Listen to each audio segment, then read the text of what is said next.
Hi guys, in front of me is DOOGEE T10E, and let me show you how to add photo to contact on this device. First of all, open your phone gallery.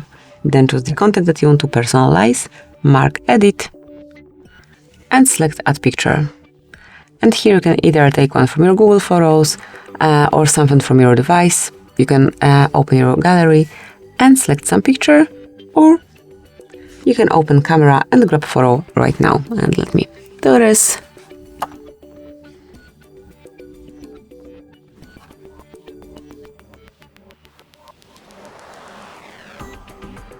So once the photo is grabbed or selected, it actually doesn't matter.